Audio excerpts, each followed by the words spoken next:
8वें महीने में normal delivery के लिए क्या क्या चीजें करनी चाहिए? सबसे पहली और जरूरी चीज है तनाव मुक्त रहना। क्या आप जानते हैं जितना ज्यादा आप स्ट्रेस में होते हैं, तनाव में होते हैं, हमारी जो मसल्स होती हैं, जो हमारी मांसपेशियां होती हैं, वो उतना ज्यादा टाइट होने लगती हैं। अगर हमारी मांसपेशियां, हमारी मसल्स टाइट होंगी तो नॉर्मल डिलीवरी के चांस कम हो जाते हैं। इसलिए सबसे पहली और जरूरी चीज है कि हम तनाव से दूर रहें। तनाव से दूर रहने के लिए आप क्या क्या चीजें कर सकते हैं? आप मेडिटेशन कर सकते हैं, डीप ब्रीथिंग एक्सरसाइज कर सकते हैं, इससे आपका स्ट्रेस कम होता है। साथ ही आप योग और वॉक कर सकते हैं। इन सारी चीजों से आपका जो स्ट्रेस है वो कम होता है। साथ ही आप बाहर निकल सकते हैं, पार्क में टहलिए, पार्क में जाइए, इससे भी आपका स्ट्रेस कम होता है। साथ ही ऐसे लोगों से दूर रहिए जो आपसे निगेटिव बातें करते हैं, या निगेटिव बातें आपको भी किसी के साथ नहीं करनी है। आप बुक्स पढ़ सकते हैं, आप म्यूजिक सुन सकते हैं, आप शॉपिंग कर सकते हैं। स्पेशली 8वें महीने में आपको हॉस्पिटल बैग में क्या रखना है बेबी के लिए और अपने लिए, ये सारी चीजें देखनी चाहिए, डॉक्टर से पूछना चाहिए और अपना डिलीवरी बैग तैयार करना। इन सारे कामों में आपको जो स्ट्रेस है वो थोड़ा कम होगा। इसलिए सारी चीजें करिए और अपना ध्यान बच्चे पर और खुद की हेल्थ पर रखिए। इस समय बच्चे के साथ ज्यादा से ज्यादा बातें कीजिए, बुक्स पढ़िए और बच्चे को भी बुक्स पढ़कर सुनाइए। नंबर 2, संतुलित आहार। क्या आप जानते हैं प्रेगनेंसी के 8वें महीने में संतुलित आहार बहुत ज्यादा जरूरी होता है। ये हेल्प करता है बच्चे की ग्रोथ में, आपकी प्रेगनेंसी में और साथ ही नॉर्मल डिलीवरी में। प्रेगनेंसी के 8वें महीने से आपको क्या क्या चीजों पर ध्यान देना है? सबसे जरूरी चीज है प्रोटीन, क्योंकि इस समय बच्चे का वजन बहुत तेजी से बढ़ रहा है, बच्चे का विकास बहुत तेजी से हो रहा है। साथ ही बच्चे के चारों ओर पानी जो है, अमनियोटिक फ्लूइड, वो सही होना चाहिए और आप बहुत जल्दी जल्दी थक जाते हैं। तो इन सारी चीजों को देखते हुए आपको प्रोटीन के ऊपर ध्यान देना है, कैल्शियम, आयरन, हेल्दी फैट्स, ये सारी चीजों पर आपको ध्यान रखना है। फल लीजिए, सब्जियां लीजिए, सारी चीजें अपनी डाइट में शामिल कीजिए। इसी के साथ पर्याप्त मात्रा में पानी जरूर पिएं। पर्याप्त मात्रा में जितना ज्यादा आप पानी पिएंगे उतना ही बच्चे के चारों ओर एमनियोटिक फ्लूइड में कमी नहीं आएगी। बच्चे की अगर चारों ओर एमनियोटिक फ्लूइड में कमी है तो इससे बच्चे की ग्रोथ में असर पड़ता है और नॉर्मल डिलीवरी पर भी इसका बुरा इफेक्ट पड़ता है। इसलिए पर्याप्त मात्रा में पानी जरूर पिएं। इसी के साथ आपको 8वें महीने से देसी घी को अपनी डाइट में शामिल जरूर करना है। आप 1 चम्मच सुबह और 1 चम्मच शाम को अपनी डाइट में देसी घी को शामिल जरूर करें। इसमें मौजूद पोषक तत्व बच्चे के विकास में हेल्प करते हैं, आपको हेल्दी रखते हैं और आपके शरीर को नॉर्मल डिलीवरी के लिए तैयार करते हैं। इसी के साथ मौसम में मिलने वाले फल और सब्जियों का सेवन जरूर करें। इसी के साथ अपने डाइट में हरी सब्जियों और दालों को शामिल जरूर करें। नंबर 3, हल्का व्यायाम। क्या आप जानते हैं प्रेगनेंसी के 8वें महीने में हल्का व्यायाम बहुत ज्यादा जरूरी होता है। अपने पैल्विक एरिया की जो मसल्स हैं, मांसपेशियां हैं, उनको फ्लेक्सिबल बनाने के लिए आप एक्सरसाइज कर सकते हैं। अपने डॉक्टर से परमिशन लेके, डॉक्टर से पूछ कर ही कोई भी एक्सरसाइज करें। पैल्विक एरिया को आप फ्लेक्सिबल बनाने के लिए स्क्वाट एक्सरसाइज कर सकते हैं, पैल्विक एक्सरसाइज कर सकते हैं, डक वॉक कर सकते हैं, मगर ये सारी चीजें डॉक्टर से पूछकर ही करें। साथ ही आप हल्की वॉक भी कर सकते हैं। आपको रोजाना 30 से 45 मिनट हल्की वॉक जरूर करनी है प्रेगनेंसी के 8वें महीने में।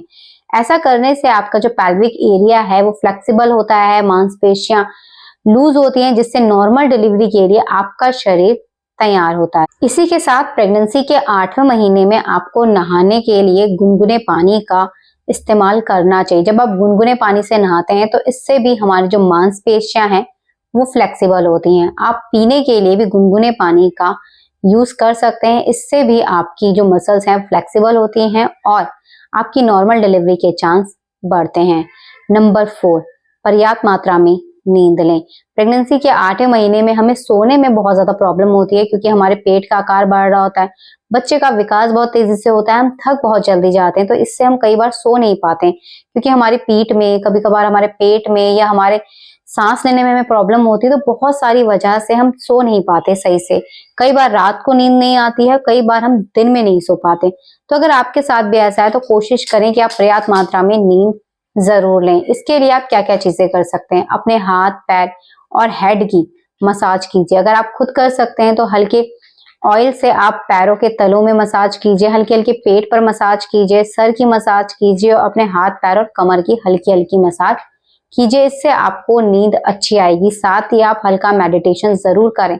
इससे भी आपको नींद अच्छी आएगी। इसी के साथ आपको सोने से कम 2 घंटा पहले अपने फोन को साइड रख देना है, फोन को बंद करके रख देना है। इसके बजाय आप बुक्स पढ़ सकते हैं, कुछ और कर सकते हैं, मगर फोन को और टेलीविजन को आप सोने से 2 घंटा पहले बंद कर दीजिए। ऐसा करने से भी आपकी नींद बेहतर होगी और आपको सोने में मदद मिलेगी। नंबर 5, एक्टिव रहना। क्या आप जानते हैं नॉर्मल डिलीवरी के लिए अगर आप पूरी प्रेगनेंसी में एक्टिव रहते हैं तो इससे नॉर्मल डिलीवरी के चांस बहुत ज्यादा बढ़ते हैं। मगर एक्टिव रहने का मतलब कभी भी ये नहीं होता कि आप अपनी क्षमता से अधिक काम करें या खुद को बहुत ज्यादा थका लें। अगर आप प्रेगनेंसी में बहुत ज्यादा काम कर रहे हैं, खुद को बहुत ज्यादा थका दे रहे हैं, इससे आप बीमार पड़ सकते हैं, आपकी सेहत पर बुरा असर पड़ सकता है। इसीलिए उतना ही एक्टिव हो जितना आप हो सकते हैं, जरूरत से ज्यादा एक्टिव आपको नहीं रहना है। इसीलिए प्रेगनेंसी में एक्टिव रहने के लिए क्या क्या चीजें कर सकते हैं। आप घर के छोटे मोटे काम कर सकते हैं, जैसे झाड़ू लगाना, पोछा लगाना, आप बर्तन धो सकते हैं, सब्जी काट सकते हैं, सब्जी पका सकते हैं। इसी के साथ कपड़ों की तय कर सकते हैं, घर के छोटे मोटे काम आप कर सकते हैं। इसी के साथ सुबह और शाम 2 टाइम वॉक करते हैं, तो इससे भी आपकी बॉडी एक्टिव रहती है। आपको अपनी बॉडी को एक्टिव रखना है, साथ ही अपनी सेहत का भी ध्यान रखना है। इसी के साथ 8वें महीने में आप डॉक्टर के पास जाके अपना अल्ट्रासाउंड जरूर कराएं। जब आप 8वें महीने में अल्ट्रासाउंड कराते हैं तो इससे बहुत सारी चीजें पता चलती हैं। पहली चीज, बच्चे के चारों ओर जो एमनियोटिक फ्लूइड है उसकी मात्रा कितनी है, बच्चे का वजन कैसा है, बच्चे की धड़कन कैसी है और बच्चे का विकास कैसा हो रहा है, ये सारी चीजें चेक करने के लिए आप अल्ट्रासाउंड जरूर कराएं। साथ ही सबसे जरूरी चीज, बच्चे की पोजीशन, बच्चा इस वक्त कौन सी पोजीशन में है, ये चेक करने के लिए आपको अल्ट्रासाउंड जरूर करवाना चाहिए। कई बार बच्चा हेड डाउन पोजीशन ले रहा होता है और कई बार बच्चा हेड डाउन पोजीशन नहीं ले रहा होता है, तो डॉक्टर आपको इसके लिए बहुत सारी चीजें बताते हैं कि आप क्या क्या चीजें कर सकते हैं। इसी के साथ आपने जरूरी टेस्ट भी करवाइए। अपना जो हीमोग्लोबिन टेस्ट है उसको जरूर करवाइए कि आपके शरीर में खून की कमी तो नहीं है।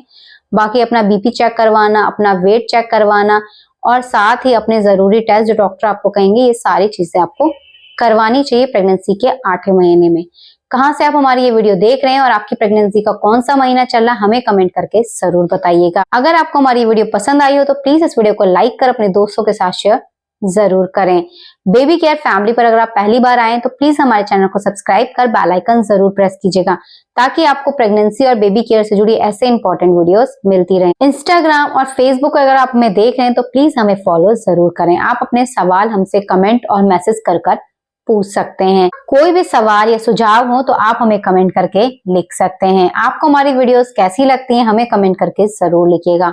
हमारी वीडियो को पूरा देखने के लिए आप सभी का धन्यवाद। मिलते हैं आपसे नेक्स्ट वीडियो में, तब तक के लिए अपना ध्यान रखिएगा। धन्यवाद, नमस्कार।